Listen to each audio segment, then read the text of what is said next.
الحمد لله الواحد الأحد الفرد الصمد الذي لم يلد ولم يولد ولم يكن له كفوا أحد ثم الصلاة والسلام على أفضل الأنفس الزاكيات الطيبات الباهرات النبي العربي القرشي المكي المدني التقي التامي السراج المضيء كوكب الدري صاحب البخار والسكينة المدفون بأرض المدينة الرسول المصدق والمصطفى الأمجد المحمود الحامد الحميد الأحمد حبيب إله العالمين شفيع المذنبين رحمة للعالمين أفضل الأنبياء والمرسلين سيدنا وطبيب قلوبنا وأنيس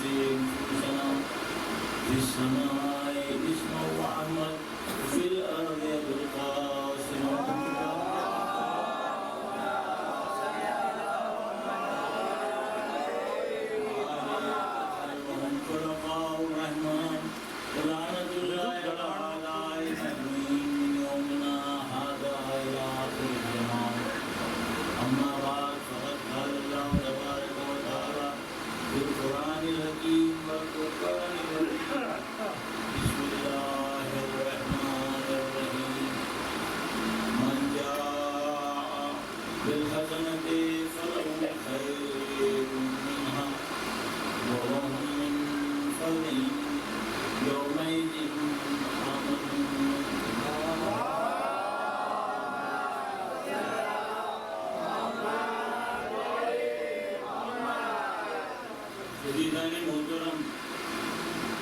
اسی آیت کے ضمن میں مسجد کے اندر ایک ٹوٹی پھوٹی تقریر ہو گئی اور اب اسی آیت واقعی ہدایہ کو سرنامہ سخن بنا کر کچھ بات آگے بڑھانا چاہتا ہوں۔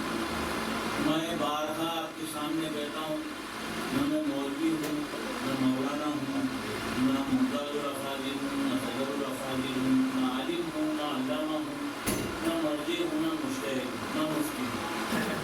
مفتی تو نہیں ہوں اور قیمتی ضرور ہوں۔ سلوات پڑھ دیجیے بابا علیہ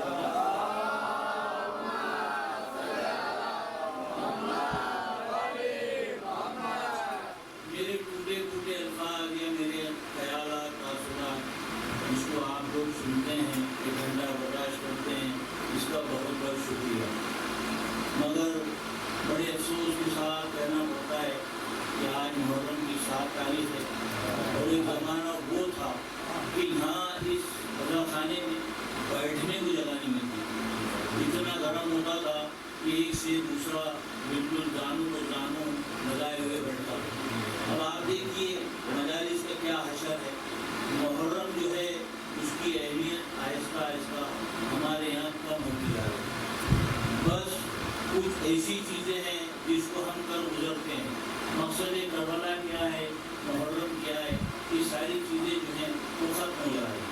مولا متقیان فرماتے ہیں کہ جس کی ماضی پر نظر نہیں اس کا مستقبل سنورتا نہیں، اور خاص کر کے شیعہ فرقہ وہ ہے جو ماضی کو دھیان رکھتا ہے، جو تاریخ کا گرویدہ ہے، جس کے پاس تاریخ ہے کہ کیا ہے کربلا 1400 سال سے ایک سلسلہ چلا آ رہا ہے۔ اس کا کیا مقصد ہے؟ صرف یہی مقصد ہے کہ ہم بیٹھے تھوڑی دیر ہوئیں، کھائے پیے، چائے پیے اور چلے جائیں، کہ اس کے پیچھے کوئی فلسفہ ہے تو ان تمام چیزوں پر ہماری نظر ہونا چاہیے۔ آج یہ سب خالی رضا خانے دیکھ کر بہت ہی افسوس ہوتا ہے۔ ساری مدارسوں کا یہی حال ہے۔ تو یہ وہ زمانہ تھا کہ بالکل آخر تک ماتم ہونے تک بچہ اول سے آخر تک یا جوان جو ہے وہ آ جاتا تھا تو پھر ہلنے کے لیے تیار نہیں تھا۔ خیر، تو جس آیت کو میں نے سرنامہ سخن بنایا ہے اس کے اوپر مسجد میں چھوٹی سی تقریر میں کر چکا ہوں، جس میں خداوند عالم فرما رہا ہے کہ ومن جاء بالحسنۃ فلہ خیر منہا وہم من فضع یوم آمنون۔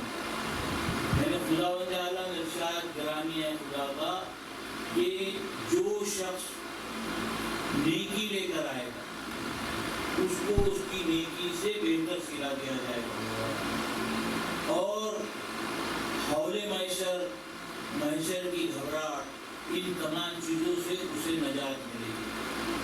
آیت کا ایک حصہ یہ کہہ رہا ہے کہ جو نیکی لے کر آئے گا اس کے لیے حول محشر نہیں، محشر کی گھبراہٹ نہیں، اس کی جو نیکی ہے اس سے بہتر اسے صلہ ملے گا۔ آیت کا دوسرا حصہ کہہ رہا ہے کہ وَمَنْ جَاءَ بِالسَّيِّئَاتِ كُبَّتْ وُجُوهُهُمْ فِي النَّارِ، اور جو شخص برائی لے کر آئے گا، کچھ نہیں، کوئی حساب نہیں، کتاب نہیں، کوئی کوشش نہیں، محشر میں تو حساب کتاب کیا چیزیں ہیں، مگر یہاں کچھ سیدھا انہیں منہ جو ہے وہ جہنم کے اندر ڈالا جائے گا، تو سیدھا انہیں منہ وہ جہنم میں چلا جائے گا۔ عزیزانی گرامی، اس دن بہت سارے آیات کے ضمن میں صرف اس کی ریکیپ کرا رہا ہوں کہ بات جو ہے آپ کے ذہن میں آ جائے اور میں جس مقصد کی طرف جانا چاہتا ہوں وہ مقصد پر پہنچ جاؤں۔ بہت ساری آیات جو ہیں ایسی ہیں جو انسان کو تسلی اور دلاسا دلاتی ہے، جیسے خداوند عالم کا ارشاد گرامی ہے کہ میرے حبیب، لوگ آ کر تم سے سوال کرتے ہیں تو ان سے کہہ دیجئے کہ میں ان سے بہت قریب ہوں، اور میں ان کی پکار کو جہاں سے بھی پکارتے ہیں، جیسے بھی پکارتے ہیں، میں سنتا ہوں۔ وہ ان چیزوں پر یعنی مجھ پر، توحید پر اور دین پر عقیدہ اور ایمان رکھے، یہی ان کی شفاعت اور یہی ان کی راستگی کے لیے ذریعہ بنے گا۔ یہ ایک آیت۔ دوسری آیت یہ کہہ رہی ہے کہ قُلْ يَا عِبَادِي الَّذِينَ أَسْرَفُوا عَلَىٰ أَنفُسِهِمْ لَا تَقْنَطُوا مِن رَحْمَتِ اللَّهِ۔ یہ آیت کہہ رہی ہے کہ بندے جو ہیں انہوں نے اپنے نفس کے اوپر، اپنے پر جو ہے وہ ظلم کیا ہے، اور اس ظلم کی بنا پر وہ یہ سوچتے ہیں کہ اب شاہد کیا ہوگا، ہماری بخشش ہوگی نہ ہوگی، مگر خداوند عالم کہہ رہا ہے کہ لا تقنطوا من رحمت اللہ، اللہ کے رحمت سے جو ہے وہ مایوس مت ہو۔ ان اللہ یغفر الذنوب جميعا، اللہ تمہارے سارے کے سارے گناہ جو ہے وہ معاف کر دے گا۔ انہ ہوا غفور الرحیم، اور اللہ جو ہے وہ غفور الرحیم ہے۔ ایک آیت یہ کہہ رہی ہے، وہ پہلے کی آیت جو بتا رہی ہے کہ نیکی لے کے آئیں گے تو بہتر صلہ ملے گا اور حول معیشت سے بچیں گے۔ دوسرا حصہ یہ کہہ رہا ہے کہ برائی لے کر آئیں گے، کوئی کوشش نہیں، سیدھا انہیں منہ جہنم میں چل جائیں گے۔ پھر یہاں یہ آیت کہہ رہی ہے، تسلی دے رہی ہے کہ اگر ایمان رکھو گے تو راہ راست پر آ جاؤ گے، یا اللہ کی امید سے، اللہ سے امید لگائیں، اس کے اندر جو ہے وہ کسی بھی قسم کا دل کے اندر یہ خطرہ نہ پیدا کرے، یہ امید رکھیے کہ خداوند عالم جو ہے وہ تمہارے تمام کے تمام گناہ جو ہے وہ بخش دے گا۔ یہ آیت یہ کہہ رہی ہے۔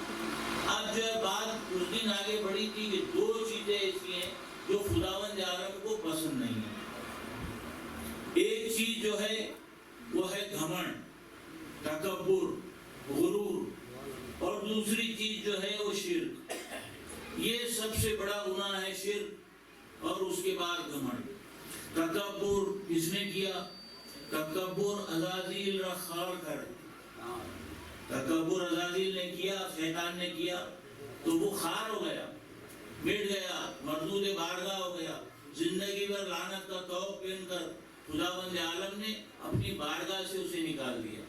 ورنہ شیطان عبادت کے اندر، چھٹے امام جعفر صادق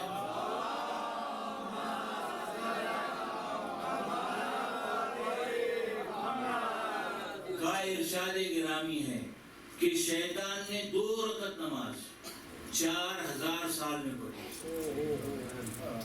ہم تو 17 رکعت جو ہے وہ 4 منٹ میں پڑھ لیتے ہیں، اتنی اسپیڈ سے، جیسے پرندے زمین کے اوپر چونچ مارتے ہیں، ادھر کا ذکر ادھر، ادھر کا ذکر ادھر، اور 5 منٹ میں ہماری نماز ہو جاتی ہے۔ تو وہ خضوع و خشوع کے ساتھ اس نے 2 رکعت نماز جو ہے وہ 4000 سال کے اندر پوری، تو اس کا اسے خداوند عالم نے اجر و صلہ بھی دیا، اور وہ اس نے مانگ کر لیا بھی۔ تو عزیزان گرامی، یہ تمام چیزیں جو ہیں اس کو کسی کسی بھی طریقے سے فراموش نہیں کرنا چاہیے۔ اب آیت تمہیں یہ دلاسا دے رہی ہے، یہ سمجھا رہی ہے، اور دوسری آیت کے اندر ہے کہ اگر برائی لے کر آئے تو سیدھا انہیں وہ جہنم میں جائیں گے۔ تو ایک آیت یہ سمجھا رہی ہے کہ نیکی لے کے آئیں گے تو یہ انعام ملے گا اور حول محشر سے بچیں گے۔ دوسری آیت یہ کہہ رہی ہے کہ اگر یہ برائی لے کر آئیں گے تو سیدھا انہیں وہ جہنم میں جائیں گے۔ اور پھر دوسری آیتیں جو ہیں وہ تمہیں تسلی دلاسا دے رہی ہے، ان اللہ یغفر الذنوب جميعا، اللہ تمہارے سارے کے سارے گناہ معاف کر دے گا۔ جب سارے کے سارے گناہ معاف ہونے والے ہیں تو پھر یہ آیت کا کیا مطلب ہوا کہ یہ برائی لے کر آئے تو سیدھے آندے وہ جہنم میں جائیں گے۔ تو بات جو ہے وہ آگے بڑھی تو دو چیزیں جو ہیں گھمنڈ اور شرک، یہ اللہ کو جو ہے وہ پسند نہیں ہے۔ جس نے بھی غرور کیا وہ اس کے اندر ہوگا۔ حدیث قدسی میں ہے کہ الکبریاء ردائی، خداوند عالم کہہ رہا ہے کہ کبریائی جو ہے، غرور جو ہے، گھمنڈ جو ہے، یہ صرف مجھ کو زیبا دیتا ہے، میری ذات کے علاوہ کسی کو زیبا نہیں دیتا۔ کسی کو حق نہیں ہے کہ وہ اپنے اعمال پر، اپنی چیزوں پر، دولت پر، طاقت پر، حکومت پر اور دیگر چیزیں جو بھی اللہ نے اس پر دی ہے اس کو وہ غرور کرے، گھمنڈ کرے۔ نہیں، یہ صرف جو ہے وہ ذات خداوند عالم کی ذات کے لیے ہے کہ وہ کہہ رہا ہے حدیث قدسی میں کہ الکبریاء ردائی، ردائی یعنی لباس، یہ جو کبر ہے، یہ جو غرور ہے، یہ گھمنڈ جو ہے، یہ میرا لباس ہے، اس پر دوسرے کسی کا حق نہیں ہے۔ اب دوسرا گناہ جو ہے وہ شرک، شرک یعنی اللہ کے ساتھ کسی بھی چیز کو شامل کر لینا، اس کی عبادت میں، اس کی ذات میں اور دیگر چیزوں میں، تو یہ ہو جاتا ہے شرک۔ خداوند عالم جو ہے وہ احد ہے یا واحد ہے، تو احد کے معنی بھی ایک ہیں اور واحد کے معنی بھی ایک ہے، مگر جب بھی ہم کہیں گے کہ وہ واحد ہے تو اس کے ساتھ کہیں گے وحدہ لا شریک۔ جب بھی واحد سے ہم اس کو پکاریں گے تو ساتھ میں کیا کہنا پڑے گا؟ وحدہ لا شریک، یعنی اس کا کوئی شریک نہیں۔ اور احد جو ہے اس کے لیے کہنے کی ضرورت نہیں، یہ عربی ہے جو بڑی واسط زبان ہے، بڑی فصیح و بلیغ ہے، ہر چیز کے الگ الگ اس کے مطلب اور میننگ ہیں، اور تمام چیزیں جو ہیں وہ سامنے پیش کی جاتی ہے۔ ایک سلوات پڑھ دیجئے بآواز بلند۔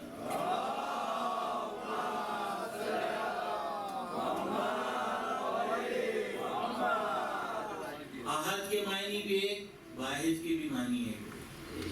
واحد وہ ایک ہے جو دو کا آدھا ایک یا دو آدھوں کا ایک ہے۔ واحد وہ ایک ہے جو دو کا آدھا ہے یا دو آدھوں کا ایک ہے، مگر احد میں یہ بات نہیں ہے، وہ پہلے سے ہی ایک ہے، اس کے دو نہیں ہوتے۔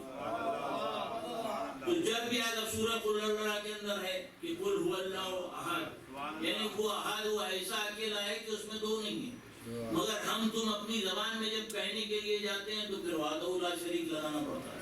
تو یہ ہے شرک۔ یہ دو چیزیں جو ہیں وہ خداوند عالم کو بالکل پسند نہیں۔ اب جناب داؤد کو خداوند عالم ندا دے رہا ہے کہ یا داؤد بشر المذنبین وانذر الصدیقین، کہ جتنے مذنبین ہیں، جتنے گنہگار ہیں، ان کو بشارت دو، ان کو خوشخبری دو، اور جتنے صدیقین ہیں، سچے ہیں، ان کو ڈراؤ۔ ہم یہاں تو ذرا آپ بھی سوچیں گے کہ یہ ترتیب جو ہے وہ کچھ الگ سی لگ رہی ہے، کچھ گڑبڑ ہے اس میں، مگر یہ اس کی مصلحت ہے، وہ جانتا ہے، وہ ندا دے کے کہہ رہا ہے، وہ بھی اپنے پیغمبر سے کہہ رہا ہے کہ بشرین مذنبین وانذر الصادقین، یہ گنہگار جو ہیں ان کو بشارت دو، ان کو خوشخبری دو۔ تو جناب داؤد نے پلٹ کے پوچھ لیا کہ خداوند کیفا مبشر المذنبین وانذر الصادقین، میں کیسے گنہگاروں کو جو ہے وہ خیر کی اور خوشخبری کی بشارت دوں، اور صدیقین جو ہیں جو تیرے سچے ہیں ان کو اس سے ڈراؤں۔ تو ندائے قدرت آئی کہ داؤد بشر المذنبین انی اقبل التوبہ، یہ جو گنہگار ہیں ان کو جا کے یہ بشارت دے دو کہ میں جو ہے وہ توبہ قبول کرنے کے لیے بیٹھا ہوں، تم میرے پاس آؤ، میں تمہاری توبہ قبول کروں گا۔ اور انذر الصدیقین لا یجوب بہی اعمالہ، اور یہ جتنے صدیقین ہیں ان کو جا کے ڈرائیے کہ یہ اپنے اعمال کے اوپر گھمنڈ اور غرور نہ کریں۔ تو یہ جناب داؤد کو جب بات پہنچی، بات ذرا سی اور آگے بڑھی، تو بات آگے بڑھی تو اب دوسری جگہ ارشاد ہو رہا ہے کہ الناس کلہم ہالکون، جتنے ناس ہیں، جتنے لوگ ہیں، سب کے سب جو ہیں وہ ہلاک ہونے والے ہیں۔ اب عربی پھر آ گئی، ہلاک کے کئی معنی ہیں۔ ہم اسکول میں بچوں کو پڑھاتے ہیں واحد جمع ضد، دن کی ضد رات، اور شور کی ضد زن، اور کالے کی سفید، اور یہ آسمان زمین دنیا بھر کی چیزیں۔ تو اسی طریقے سے یہ ہلاک جو ہے اس کی کئی معنی ہوتے ہیں، مگر یہاں جو معنی لیے جا رہے ہیں وہ نجات کے معنی میں ہے۔ ہلاک جو ہے وہ فنا کے معنی میں نہیں ہے، موت کے معنی میں نہیں ہے۔ جس سے خبر آتی ہے کہ وہاں گولی چلی اور 5 ہلاک ہو گئے، مر گئے، مگر یہاں ہلاک سے مطلب جو ہے وہ مرنا نہیں ہے، موت نہیں ہے، بلکہ یہاں ہلاک سے مطلب جو ہے وہ نجات ہے۔ تو الناس کلہم ہالکون، جتنے لوگ ہیں سب کے سب ہلاک ہو جائیں گے، الا العالمون، صرف بچیں گے کون؟ عالم۔ اب جیسے یہ بات آئی سامنے تو عالموں نے اپنی کالر ذرا سی ٹائٹ کر لی کہ سارے لوگ جو ہیں وہ ختم ہو جائیں گے، صرف عالم بچ جائیں گے۔ مگر پھر آگے جو ہے وہ نصیحت بڑی اللہ کی طرف سے کہ والعلماء کلہم ہالکون، تمام کے تمام عالم جو ہیں وہ ہلاک ہو جائیں گے، الا العالمون، جو عامل ہیں، جو عمل کرنے والے ہیں اپنے علم کے مطابق، یعنی عالم باعمل، یعنی اپنے علم کے مطابق جو عمل کرنے والے ہیں، کل کے کل علماء جو ہیں وہ ہالک ختم، مگر جو ہے عامل جو ہے وہ بچے گا۔ اب عامل جو ہے ذرا سے فخر و مباحث میں آئے کہ علماء بھی ہماری صف میں نہیں، وہ بھی ختم، بچیں گے جو ہیں عامل عمل کرنے والے۔ مگر بات پھر آگے بڑی قدرت کی کہ کل عامل کلہم ہالکون، جتنے عامل ہیں کل کے کل ہلاک، الا المخلصون، جو خالص ہیں، جن کی عبادت کے اندر خلوص ہے، ایسے لوگ جو ہیں وہ بچیں گے، باقی سارے عمل کرنے والے جو ہیں وہ ختم۔ ریاکاری کے بہت سے واقعات اس سے ملتے ہیں۔ ایک میرے جیسا ریاکار شیعہ جامع مسجد میں نماز پڑھ رہا ہے، دن بھی پڑھ رہا ہے، رات بھی پڑھ رہا ہے، جب مجمع زیادہ ہوتا ہے تب تو زیادہ پڑھتا ہوں میں، رات کے 3 بجے آ کے اٹھ کے نماز پڑھتا ہوں۔ سارا معاشرہ کہہ رہا ہے کہ کیا عبادت گزار بندہ ہے، رات دن جو ہے وہ عبادت کر رہا ہے۔ اب وہ یہاں کرتے کرتے جب سب کو یہ بات معلوم پڑ گئی تو وہ اٹھ گیا، اس نے کہا کہ اب یہاں سے کہیں اور دوسری جگہ چلنا چاہیے، یہاں تو لوگوں کے اندر مشہور ہو گیا کہ کتنے عابد و زاہد ہیں۔ تو وہ دوسری جگہ چلا گیا، مسجد صاحب الزمان۔ اب وہاں بالکل سناٹا تھا۔ اس نے کہا کہ بچوں آگے پیچھے لوگ آئیں گے، رات کا وقت ہے۔ خیر رمجھم بارش بھی ہو رہی تھی، اس نے نماز شروع کی۔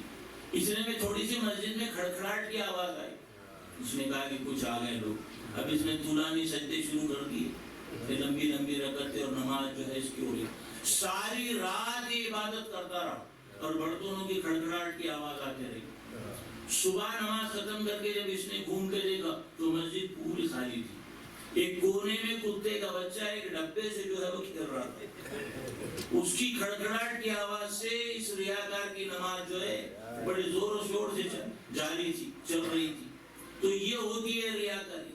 تو ریاکاری جو ہے وہ اس کے اندر نہیں چلتی، عبادت جو ہے وہ بالکل خالص ہونا چاہیے۔ تو اب جو خالص عبادت کرنے والے ہیں وہ فخر کرنے لگے کہ سب ہلاک ہو جائیں گے، لوگ بھی خلاص ہو جائیں گے، عالم بھی، عامل بھی، اور بچیں گے صرف جو خالص عبادت کرنے والے ہیں۔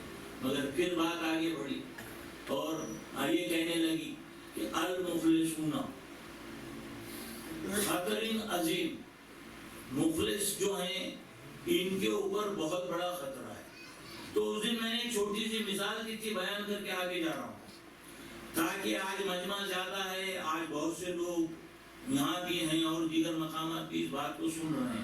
تو میں نے اس روز بیان کیا تھا کہ ساری محنت جستجو، رات دن کی محنت، نہ دن دیکھا، نہ رات دیکھا، نہ سردی، نہ گرمی، نہ اور کچھ.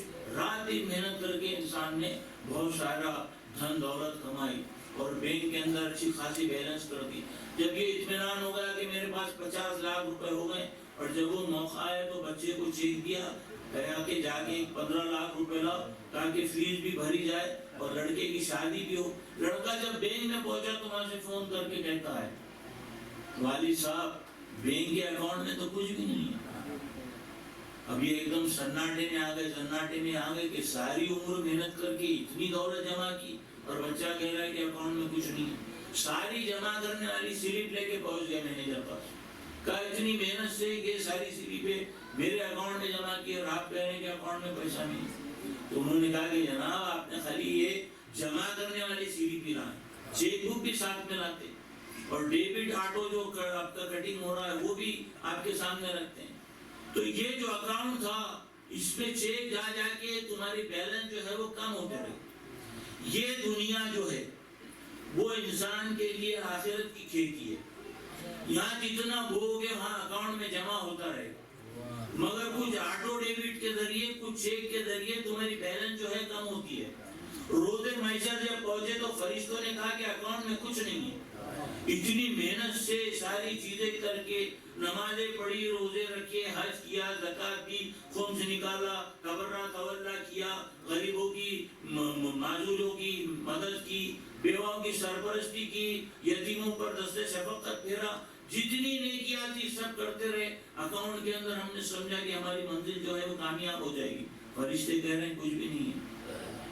کیسے کچھ نہیں ہے؟ کہا یہ چیک پھٹا ہے, فلاں جگہ تم نے غیبت کی اس کے اتنے کٹے, فلاں جگہ یہ زیادتی کی اس کے اتنے کٹے. سارے جتنی نیکیاں ہیں اتنی اپنے ہاتھ سے چھوٹے چھوٹے گناہ جو ہیں تمہارے کٹتے رہتے ہیں. ایسے نہیں, نیکیاں تو نیکیاں ہیں اور پھر اس کے ساتھ یہ چیزیں بھی چلتے رہتی ہیں. تو خالص عبادت جو ہے اس کے ساتھ اکاؤنٹ بھی ہونا چاہیے اور محنت کے ساتھ جمع بھی ہونا چاہیے. صرف جمع کرنا کمال نہیں ہے, اس کو محفوظ کرنا یہ کمال ہے. چاہے دنیا کی دولت ہو چاہے آخرت کی, کہ نہ دنیا میں دولت کا نقصان ہو نہ آخرت میں دولت کا نقصان ہو. ایک سلوات پڑھ دیجئے بابا سے بتا.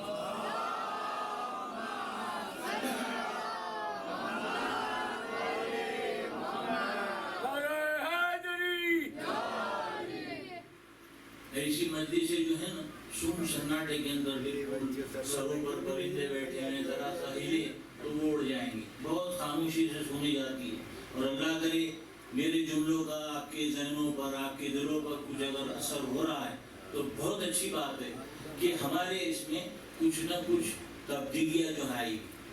اب ساری زندگی ہزاروں بدماشیاں کیے, اس کے بعد چھٹے امام جعفر صادق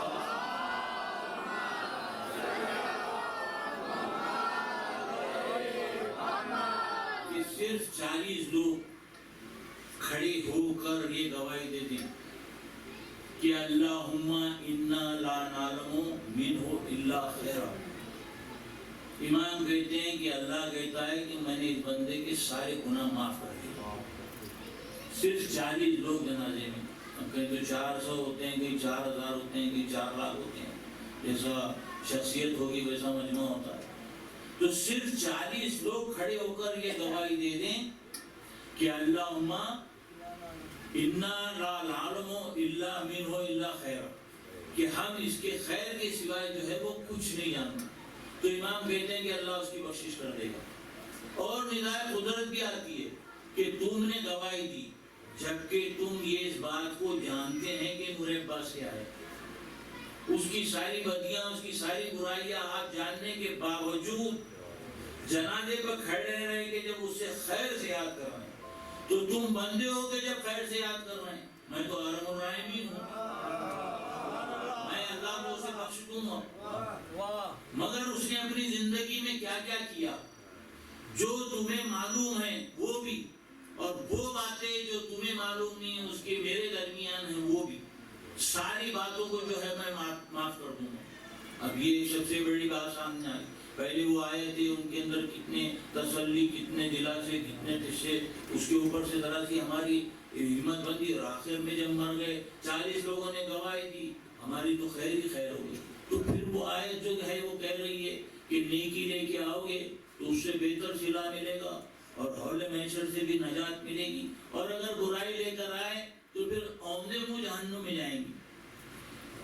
اب بارگاہ عزتی میں دعا کر رہے ہیں کہ معبود یہ کیا معمہ ہے، یہ کیا قضیہ ہے، یہ تو سمجھ کے باہر ہو رہا ہے. ہمارا پورا اعتقاد ہے قرآن مجید پر، ایمان بھی ہے، یقین بھی ہے، بھروسہ بھی ہے. ایک نقطے کے اوپر اگر ہمارا ایمان نہ ہوگا تو ہمارا اسلام سے، ہم اسلام سے خارج ہو جائیں گے. پورا کے پورا یقین ہے. یہ کوئی حدیث والی بات نہیں. حدیث کی باتوں میں تو بہت ساری بات پیدا ہوتے ہیں کہ حدیث ضعیف ہے کہ قوی ہے، متواتر ہے کہ نہیں ہے، راوی معتبر ہے کہ نہیں، صحیح ہے کہ غلط ہے، مستند ہے یا غیر مستند ہے. حدیث میں دنیا بھر کی باتیں سامنے آئیں گی، مگر قرآن میں تو چوچرا نہیں.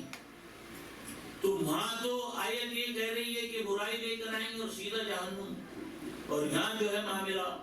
تو عزیزان گرامی، اب یہ ہماری اچھائیاں، نماز، روزہ، حج، زکوٰۃ، خمس کی اچھائیاں، جھوٹ، فریب، دھوکہ دھڑی، افتراء، بہتان، غیبت، منافقت، یہ برائیاں. اب اگر ان چیزوں کے اوپر، ان نیکیوں پر خداوند عالم کو جنت دینا ہے تو وہ خدا قرآن، اب وہ باتیں جو ہیں وہ اس 1 گھنٹے کی تقریر میں نہیں سمجھائی جا سکتی کہ قرآن کیا ہے. اس میں ایک زیر زبر کی آپ ذرا سی بھی مسٹیک نہیں نکال سکتے. ساری دنیا تھک گئی ہے، سپر کمپیوٹر لگا دیے گئے اس پر کہ کہیں نہ کہیں جا کے کوئی آیت سے آیت، کوئی بات سے بات پکڑی جائے. مگر حیران ہیں سائنٹسٹ، باقاعدہ امریکہ میں اس پر ریسرچ ہو رہی ہے، اس کا کوئی جواب نہیں سورہ کا لا سکا. آج یہ کوشش ہو رہی ہے کہ کم سے کم کچھ نہیں تو سب سے چھوٹا سورہ جو ہے سورہ کوثر، اسی کا جواب دے دے تاکہ قرآن کا چیلنج ختم ہو. 1400 سال ہو گئے، اتنی اسپیڈ کے، اتنے سپر کمپیوٹر ہونے کے باوجود بھی آج قرآن کے اوپر ایک سورہ کا جواب نہیں دے سکتے. تو ایک نقطے کا بھی اس کے اندر ہم ذرا سا بھی فرق نہیں کر سکتے.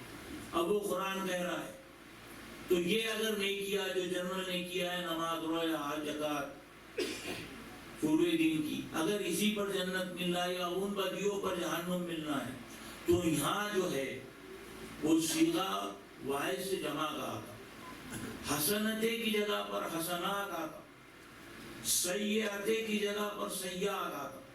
اور قرآن میں بہت سی جگہ پر یہ بات آئی ہے کہ ان الحسنات یذہبن السیئات، نیکیاں جو ہیں وہ برائی کو کھا جاتی ہے. قرآن کے اندر جمع جہاں کی وہاں جمع کا صیغہ ہے، تو یہاں جمع کا صیغہ نہیں ہے. تو اس کا مطلب کہ یہ ساری جو نیکیاں ہیں اس کے اندر ایک واحد نیکی ہے، اس لیے کہ اگر اس پر عمل ہوا تو اس سے بہتر صلہ ہے اور حول محشر سے نجات ہے، اور اگر اس میں کمی ہوئی تو پھر سیدھے اوندے منہ جہنم میں جائیں گے.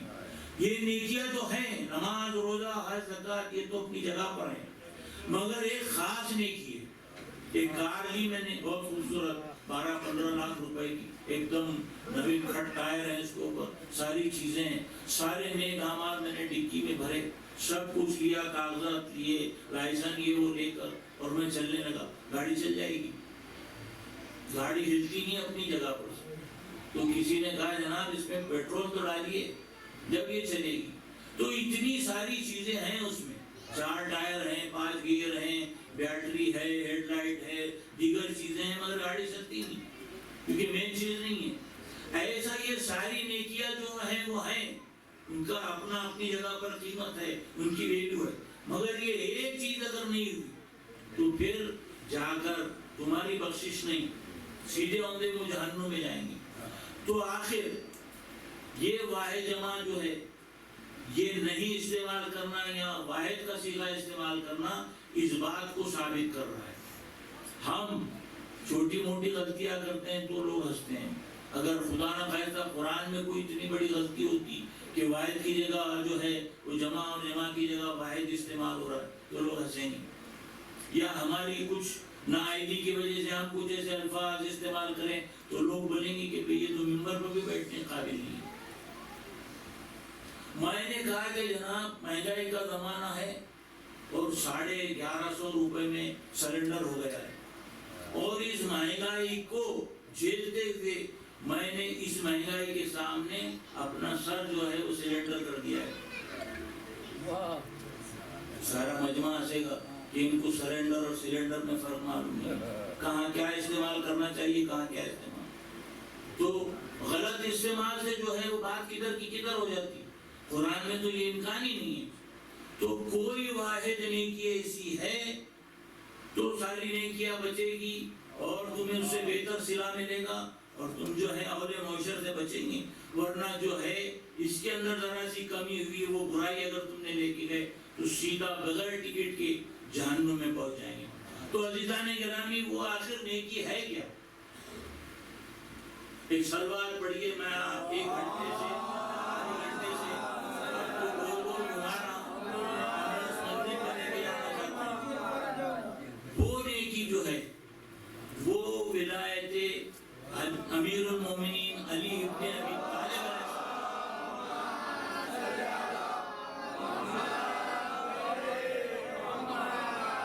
ساری نیکیاں اپنی جگہ پر، مگر اگر ولایت نہیں ہے تو بغیر ٹکٹ کے جانا، اور اگر ولایت ہے باقی چیزوں میں کچھ کمیاں ہیں تو بات جو ہے وہ آگے نکل جائے گی۔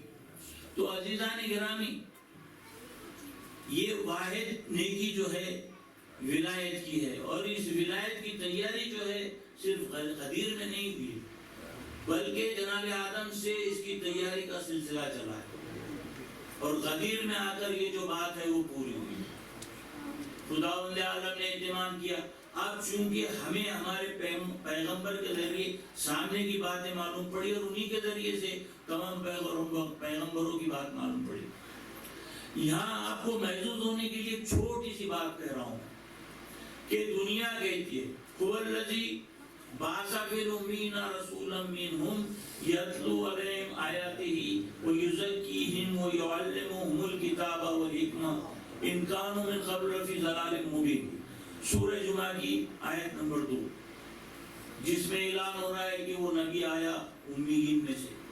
آپ چونکہ مدینے کے اندر مسلمانوں سے پہلے 2 قومیں بسی ہوئی تھی، ایک طرف عیسائی تھے، دوسری طرف یہودی تھے، اور یہ یہودی خدا انہیں غارت کرے یہ جب سے ہیں، جس زمانے سے ان کا وجود ہے، صرف برائی کے اور ستانے کے جنہوں نے کچھ نہیں کیا۔ اب انہوں نے اپنی کتابوں میں یہ بات پڑھ لی تھی کہ مکے کی سرزمین پر ایک نبی آنے والا ہے۔ اچھا، تو انہوں نے اس کا ترجمہ کیا کر دیا؟ اگر اہل بیت سے اس کا ترجمہ پوچھتے امی کا تو بتایا جاتا کہ امی کے کیا معنی، مگر یہ بات پوچھ لی یہودیوں سے۔ آج شریعت میں بہت سی اسرائیلیات جو ہے وہ دخل مخل کیے ہوئے ہیں، بہت سے کنفیوژن پیدا کرتے رہتے ہیں، تو انہوں نے اس کا ترجمہ ان پڑھ کر دیا کہ یہ رسول جو ہے وہ پڑھا لکھا نہیں ہے۔ ایک انسان پڑھا لکھا ہے، سائنس میں، جغرافیہ میں، تاریخ میں اور دیگر مضامین میں ایکسپرٹ ہے، ماہر ہے، پی ایچ ڈی کیا ہوا ہے، آخری ڈگری حاصل کیا ہے، تو اس نے اتنے سال محنت کر کے وہ چیز حاصل کی، اب اس سے متعلق جو بھی سوال ہوگا وہ پھٹافٹ جواب دیں گے۔ یہ میری اپنی منطق ہے، نہ کوئی کتاب میں بات ہے نہ کچھ اور، چلتے چلتے ذہن میں بات آ گئی، آپ تک پہنچانا ہے۔ اگر آپ اسے قبول کریں گے تو کریں گے، اگر وہ اس قابل ہوگی تو نہیں ہوگی تو بات رد ہو جائے گی۔ تو ایک انسان پڑھ لکھ کر ہندوستان کی پڑھائی پوری کرتا ہے، انگلینڈ جاتا ہے، شکاگو جاتا ہے، دیگر ملکوں میں جاتا ہے، وہاں پڑھائی پوری کرتا ہے، بہت سا زمانہ گزار دیتا ہے۔ ہمارے عالم جو ہیں 70 80 برس پڑھائی کرتے ہیں، اس کے بعد جا کے مرجع بنتے ہیں۔ تو اتنا پڑھنے کے بعد اب رسول اکرم کی کل حیات 63 سال، 40 سال رسول اکرم جو ہے وہ خاموش، 23 سال کی زندگی، 10 سال جو ہے وہ مکے میں گزرے، 13 سال جو ہے وہ مدینے میں گزرے۔ پوری ہسٹری اٹھا کے دیکھ لیجیے، بہت جوابداری کے ساتھ یہ بات کہہ رہا ہوں، اور مجھے آپ بتا دیجیے کہ رسول اکرم مکے میں پیدا ہوئے، اس کے بعد آپ نے اپنا سن مبارک جب ان کا 50 اور تو 52 برس کا تھا، اس وقت ہجرت کی اور چلے گئے اور مدینے کے اندر رہے، وہاں آپ کا وصال ہوا، وہاں دفن کفن ہوا، سب قصہ جو ہے وہ مدینے کے اندر پورا ہو گیا۔ تو آپ کی ساری زندگی جو ہے مکے سے مدینے کے درمیان ہے، کہیں گئے نہیں آپ، مگر قرآن اٹھا کے دیکھو، قرآن کی تفاسیر دیکھو، سارے اس پہ باتیں چھائی ہوئی ہے. آپ کے حدیث دیکھو، اس کے اوپر معلومات دیکھو، سارے نبیوں کے تشریح. جب حضور میں باہر گیا ہی نہیں تو مجھے آدم کے بارے میں کیا معلوم، مجھے نوح کے بارے میں کیا معلوم، مجھے ابراہیم کے بارے میں کیا معلوم، باقی انبیاء کے بارے میں مجھے کیا معلوم. انبیاء کو چھوڑ دیجیے اور دوسرے مضامین لے لیجیے، ہر چیز کے اندر، سائنس ہو، ٹیکنالوجی ہو، تاریخ ہو، جغرافیہ ہو، سب کے اندر کمال ہے. تو جو شخص مکے سے مدینے کے باہر نہیں گیا، وہ ساری دنیا کی چیزیں جو ہے آپ کے سامنے کس طریقے سے بیان کر رہا ہے. تو کہیں سے اس کا سلسلہ جڑا ہوا ہے، کہیں سے اس کا کانٹیکٹ ہے، وہاں سے اسے علم مل رہا ہے اور اس کے ذریعے سے وہ آپ کے سامنے تمام چیزیں جو ہے وہ پیش کر رہا ہے. تو عزیزان گرامی، یہ رسول اکرم کی زندگی تھی اور یہ عیسائیت اور یہودیت جو ہے وہ پیچھے لگی ہوئی تھی. تو ام القریٰ ایک مقام ہے، تمام قریوں کی ماں، جہاں مکہ ہے اسے ام القریٰ کہا جاتا ہے، اور اس پر سے ہی امی جو ہے وہ لفظ بنا اور اس پر سے انہوں نے ترجمہ کر دیا ان پڑھ. تو مکہ جو ہے یہ ساری دنیا کا سینٹر ہے. اگر مکہ اور مکے کی زمین نہ بنتی تو خداوند عالم پوری دنیا نہ بناتا، اور اگر کربلا کو نہ بناتا تو مکے کو نہ بناتا. اور مکے سے کئی ہزاروں لاکھوں سال پہلے خداوند عالم نے کربلا کی بنیاد رکھی. آپ دیکھیے، میں نے کہا کہ پورے نبی جو ہیں وہ اس بات کی تیاری کرتے ہوئے غدیر تک پہنچے. نہ دنیا آج تک باپ کا مقابلہ کر سکی، نہ دنیا آج تک بیٹے کا مقابلہ کر سکی. ارے مقابلہ ان کی ذات سے چھوڑیے، صرف دنیا آج تک کربلا کا مقابلہ نہیں کر سکی.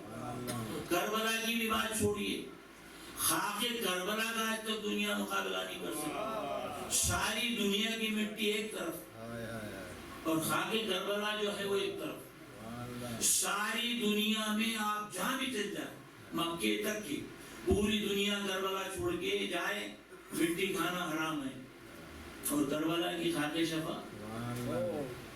تو یہ فرق ہے ساری دنیا کی مٹی میں اور کربلا کی مٹی میں. اچھا، اگر بچہ مٹی کھانے لگ جائے تو دنیا کہتی ہے کہ یہ بیمار ہو گیا ہے، اسی کی مٹی کھانے کی بیماری لگ گئی. مگر وہ مٹی کھانے سے بیمار ہونے کی بات آ جاتی ہے. یہ مٹی کھانے سے آدمی بیمار نہیں ہوتا بلکہ شفا یاب ہو جاتا ہے. ایک صلوات پڑھ دیجئے بابا نے بتا.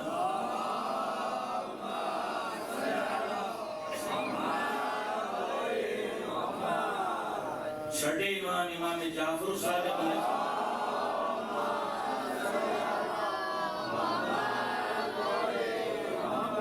عجیب عجیب لوگ سوال پوچھتے تھے اور وہ یہ چکر میں رہتے تھے کہ ہم امام کو کہیں نہ کہیں لاجواب کر دیں گے. مگر جو لاجواب ہو اس کو آپ کیا لاجواب کریں گے. ایک سوال پڑھ دیجیے بابا.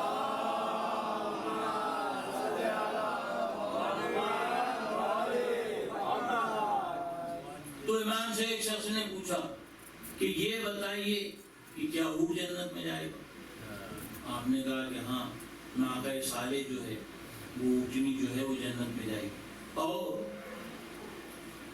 وَمَنْ يَمُوتُ فِي كَرْبَلَا، اور کربلا میں مرنے والا ایک اونٹ ہو یا سینکڑوں ہو یا لاکھوں ہو یا اربوں ہو، ایک اونٹ تو جو ہے ناقہ صالح ہو جائے گا جنت میں، اور باقی جتنے بھی اونٹ زمین کربلا میں مریں گے وہ سب جنت میں جائیں گے. اب اس نے تھوڑا سا اپنے سوال کو اور مشکل کر دیا. تو یہ بتائیے کہ کیا گدھا جنت میں جائے گا؟ آپ نے کہا کہ بالکل. قال نام حمار بلم ومن یموت فی کربلا، کہ بلم باور کا جو گدھا ہے وہ جنت میں جائے گا، اور جتنے گدھے جو ہیں زمین کربلا میں مریں گے وہ سارے کے سارے جو ہیں وہ جنت میں جائیں گے. تو گدھا جو ہے وہ جنتی ہو گیا. مگر آج تک یہ بات ان گدھوں کے سمجھ میں نہیں آئی. ایک سلوات پڑھ دیجئے بابا نے بنا.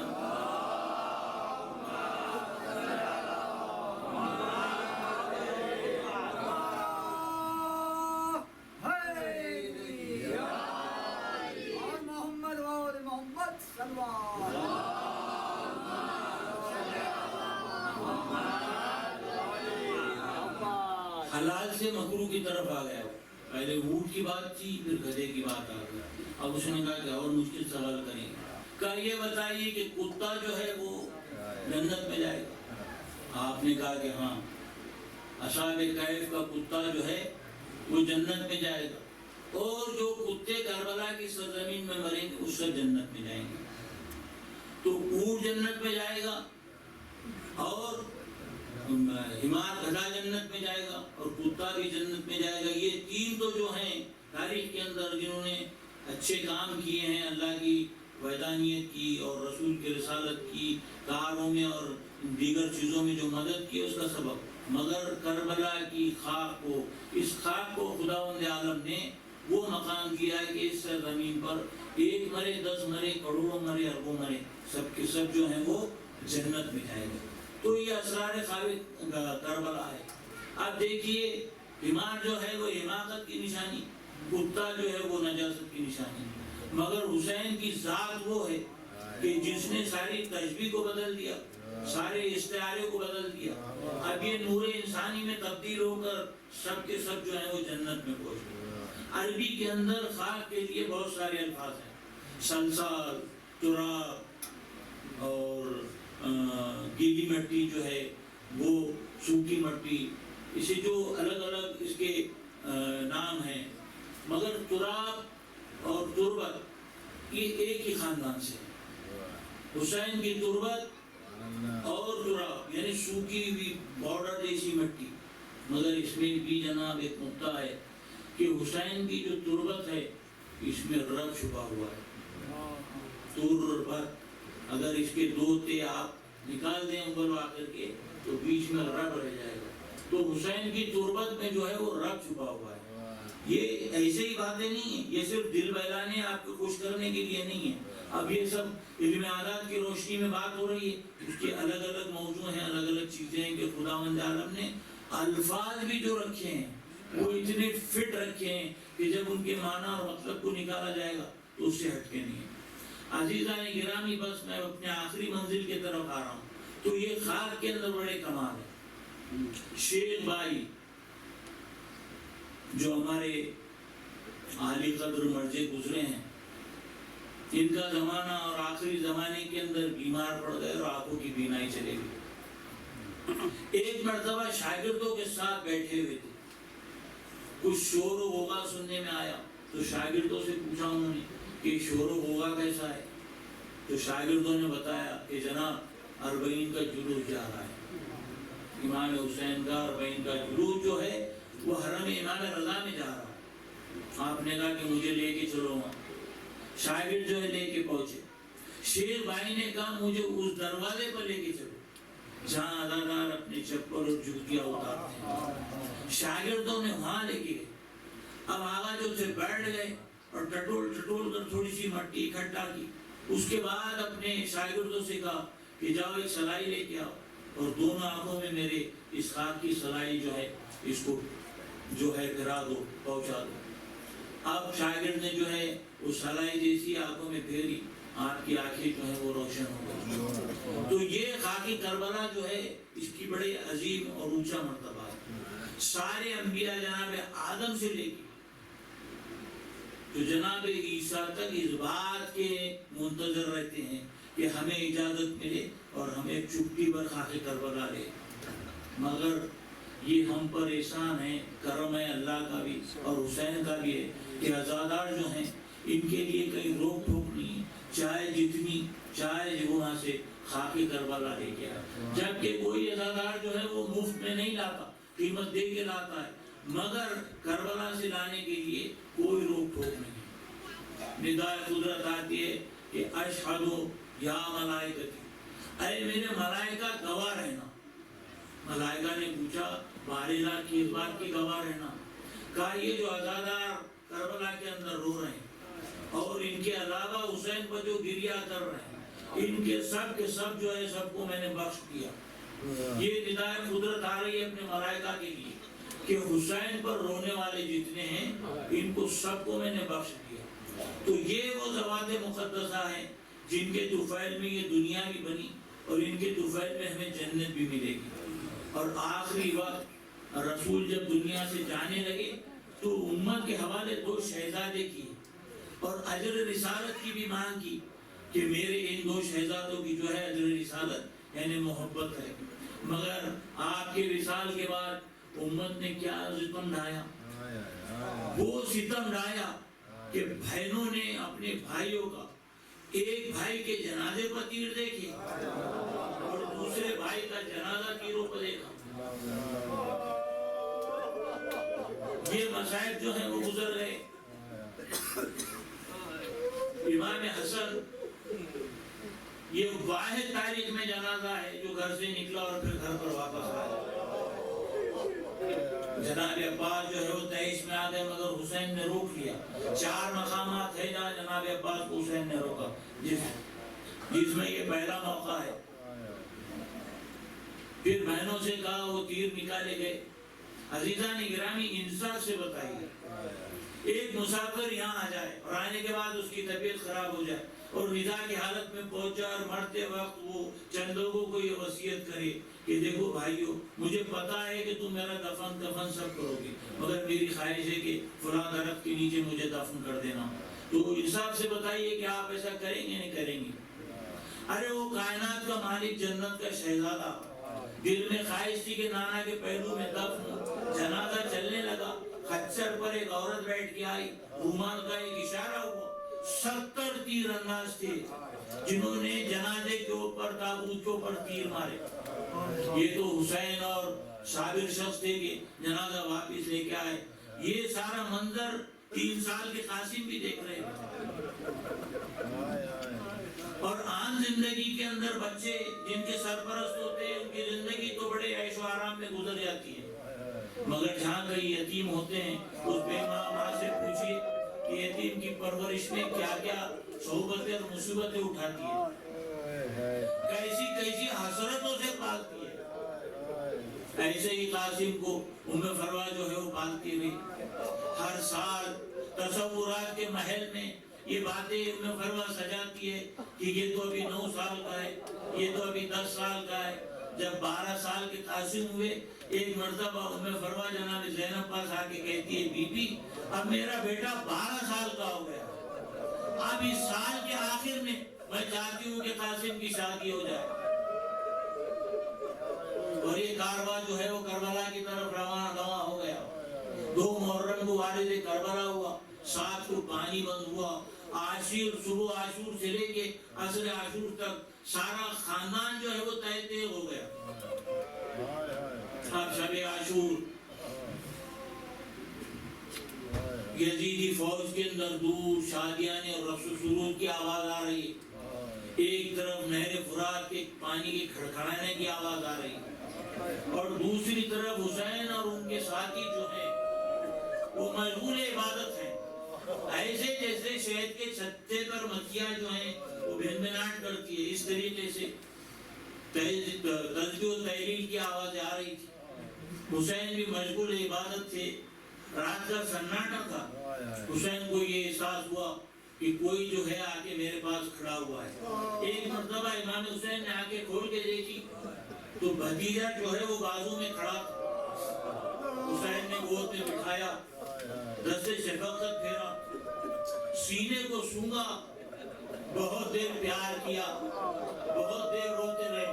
کہا قاسم تم سے مجھے بھائی حسن کی خوشبو آتی ہے, بیٹا رات کے اس ہنگام میں آنے کی کیا ضرورت ہے؟ میں نے تمہیں تاکید دی تھی کہ آج کی شب جو ہے وہ اپنی ماں کے ساتھ گزارو. کہا چاچا ہم ماں بیٹے بات کر رہے تھے, بعد میں بات یہ نکل گئی. ماں نے کہا کہ قاسم جا کے تم اپنے چچا سے یہ پوچھو کل محضر شہادت میں تمہارا نام ہے کہ نہیں. چچا یہ بتائیے کہ کل محضر شہادت میں میرا نام ہے کہ نہیں. حسین نے پیار کیا, کہا جاؤ قاسم جا کے اپنی ماں کے پاس بیٹھو. اب قاسم جو ہے وہ چلے آئے, انہیں اجازت کا وہ پتا نہیں کہ کل عاشور کے دن ان کی شہادت ہے کہ نہیں.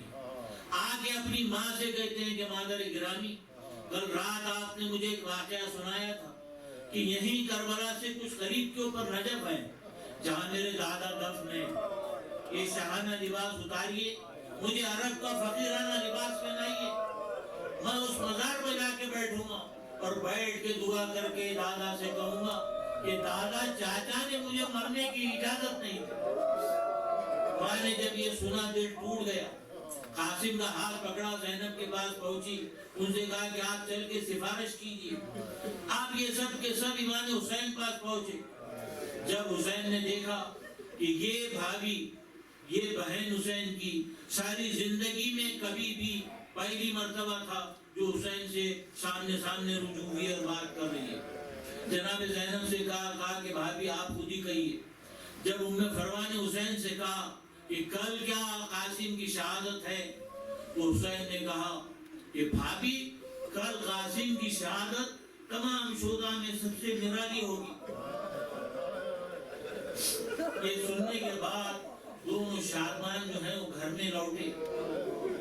کل جب روز عاشور آیا اور حسین نے قاسم کو سوال کیا اور جناب قاسم جب چلنے لگے تو اشکیاء میں سے ایک فوجی کی نظر پڑی۔ وہ عمر سعد سے کہتا ہے کہ عمر سعد ذرا دیکھ، حسین کے خیمے سے 14ویں کا چاند آ رہا ہے۔ عزادارو انصاف سے بتائیے، جو دشمن کی نظر میں 14ویں کا چاند ہو، وہ ماں کی نظر میں کیا ہوگا؟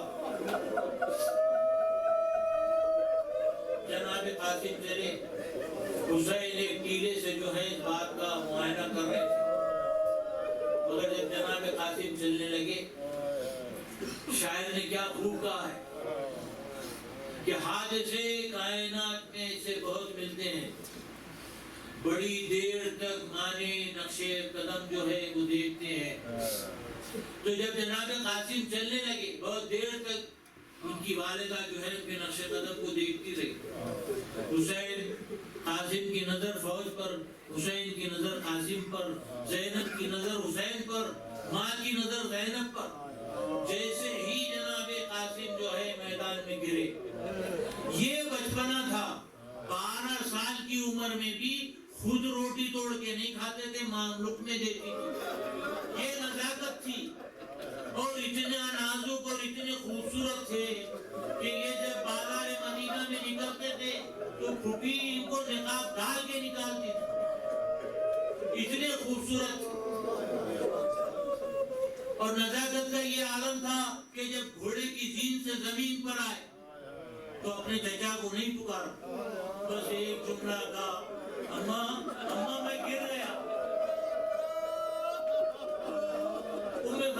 زینب سے کہا، زینب نے حسین سے، حسین سارا معاملہ دیکھ رہے تھے اور اس شقی کو بھی دیکھ رہے تھے جس نے آگے پیچھے سے حملہ کیا تھا۔ حسین نے عباس سے کہا کہ میں تو اس سے یہ بدلہ لوں گا۔ ایک طرف سے جناب عباس نے، ایک طرف سے حسین۔ اب جیسے ہی دو شیروں کو آتے ہوئے فوج نے دیکھا، فوج میں بھگدڑ ہو گئی، فوج کبھی ادھر سے ادھر بھاگی، ادھر سے ادھر بھاگی۔ اس میں قاسم جو ہے پامال سنے اسپا ہو کر رہ گئے۔ کچھ دیر کے بعد امام حسین قاسم کی لاشے پر پہنچے، کہا بیٹا تیرا چچا بڑا شرمندہ ہے کہ تو بلا کر آیا اور میں پہنچ نہ سکا۔ اب حسین چاہتے تھے کہ لاش کو کسی طریقے سے خیمے میں پہنچائیں۔ جب سر اٹھاتے تھے تو سینہ چھوٹ جاتا تھا، سینہ اٹھاتے تھے تو پیر چھوٹ جاتے تھے۔ ایک مرتبہ غریب کربلا نے یہ کیا کہ اپنی ابا بچھائی اور آواز دی کہ قاسم تمہیں غریب کربلا بلا رہا ہے۔ کوئی جواب نہیں آیا۔ پھر کہا قاسم تمہیں غریب نینوا بلا رہا ہے، کوئی جواب نہیں آیا۔ پھر حسین نے کہا قاسم تمہارے امام وقت بلا رہا ہے۔ کوئی ٹکڑا وہاں سے اٹھا، کوئی ٹکڑا یہاں سے، اور سارے آگے ٹکڑے جو تھے لاش کے وہ جمع ہو گئے۔ جناب قاسم نے گٹری باندھی اور باندھ کر خیمے کی طرف چلے۔ جب خیمے کے اندر پہنچے کہا زینب ایک طرف سے تم بازو تھامو، ام کلثوم ایک طرف سے تم بازو تھامو، اور اپنی بھاوج بہن سے کہا کہ بہن آپ ہاتھ آگے بڑھاؤ۔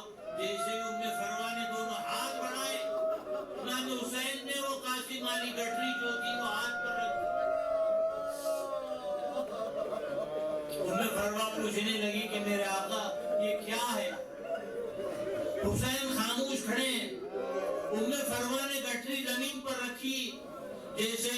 کھولا، دیکھ کے سمجھ گئی، ایک ایک ٹکڑا اٹھاتی جاتی تھی، چومتی تھی، رکھتی تھی، کہا آؤ بی بی آؤ، آج میرے قاسم کی شادی ہو گئی، آج میرے قاسم کی شہادت سے شادی ہو گئی، بی بی آؤ۔ اس کی بارات جو ہے اس میں آگے اٹھا، اس کے بعد حسین نے لاشا اٹھایا، مقتل کی طرف چلے، جہاں علی اکبر کی لاش رکھی ہوئی تھی وہیں حسین نے قاسم کی لاش رکھی، ایک مرتبہ علی اکبر کی لاش پر حسین نے ہاتھ رکھا اور ایک ہاتھ جو ہے وہ قاسم کی لاش پر رکھا، آسمان کی طرف دیکھ کے کہا واہ غربتا، یا اللہ آج حسین تیرا غریب ہو گیا، نہ اکبر رہا نہ قاسم رہا، یا اللہ تیرا حسین جو ہے وہ آج غریب ہو گیا۔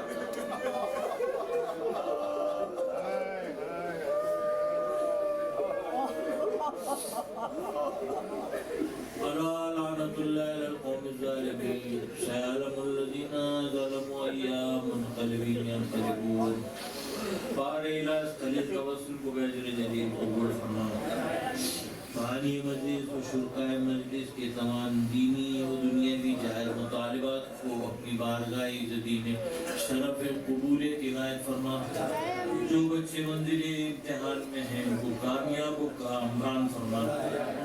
یا اللہ سید سجاد کے صدقے میں اس بستی کے اندر جو بھی بیمار چل رہے ہیں، سنگین بیماری ہو یا موسم کی مار ہو، ایک نوجوان کاظم احمد ابن یعقوب حسین جو اس وقت آئی سی یو میں ہے، اس کی دل کی دھڑکنیں جو ہیں وہ بہت کم، ہارٹ ریٹ ہو گیا ہے، آپ لوگوں سے اور خود بارگاہ عزتی میں سید سجاد کے وسیلے سے دعا گو ہوں کہ خدا بندہ عزادارہ امام حسین ہے، اس نوجوان کی زندگی کو جناب سید سجاد اور جناب عباس کے صدقے میں بحال کر اس کی جوانی کو واپس پلٹا تاکہ اس کے گھر میں سرور اور خوشی کا موقع پیدا ہو۔